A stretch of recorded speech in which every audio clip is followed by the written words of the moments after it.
নমস্কার, আমি মিঠু। শুরু করছি নজরে রাজ্য। ঘনিষ্ঠ মুহূর্তের ভাইরাল ভিডিও হওয়ার পর তার সঙ্গে জুড়ে গিয়েছে দিলীপ ঘোষের নাম। তাতেই উত্তাল রাজ্য রাজনীতি। এ বিষয়ে দিলীপ বলেছেন তার বিরুদ্ধে চক্রান্ত করা হয়েছে। দিলীপ ঘোষ থানায় অভিযোগও জানিয়েছেন। ভিডিও বিতর্কে দিলীপ ঘোষের কার্যত পাশে দাঁড়িয়ে মুখ খুললেন আরেক প্রাক্তন বিজেপির রাজ্য সভাপতি Sukanta Majumdar.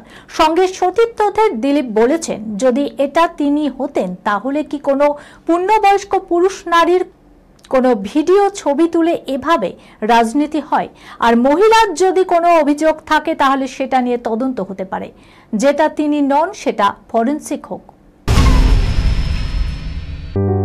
সুনির্ণয় imaging centre private limited advance প্যাথোলজিতে thalassemia screening, large size biopsy setup সহ সমস্ত পরীক্ষা, echocardiography, fetal echocardiography, CT scan, CT guided FNAC, 4D USG, USG guided FNAC, endoscopy, colonoscopy, uroflowmetry, spirometry, colour Doppler, digital X ray, তাছাড়াও সমস্ত বিশেষজ্ঞ চিকিৎসকদের পরিষেবা একই ছাদের তলায় নিয়ে হাজির সুনির্ণয়। ঠিকানা 126/1 পিলখানা রোড, রানীবাগান, বহরমপুর, মুর্শিদাবাদ। বিশদে জানতে যোগাযোগ করুন 8373049252 7547900377। বেসরকারি হাসপাতালের এক নার্সের মোবাইল চুরি করে তারই স্নানের নগ্ন ছবি তুলে ব্ল্যাকমেল। মহিলার অভিযোগের ভিত্তিতে তদন্ত নেমে ওই যুবককে গ্রেপ্তার করেছে বর্ধমান সাইবার থানার পুলিশ।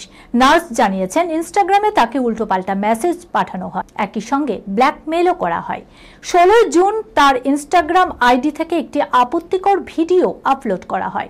শুধু তাই নয়, মহিলার দাবি অভিযুক্ত ওই যুবক ইনস্টাগ্রামে তাকে কুপ্রস্তাবও দেয়। অভিযোগের ভিত্তিতে একাধিক ধারায় মামলা দায়ের করে তদন্ত শুরু করেছে পুলিশ। অভিযুক্তকে গ্রেপ্তার করেছে পুলিশ। ফের ছোট পর্দায় ফিরছেন মোনামি।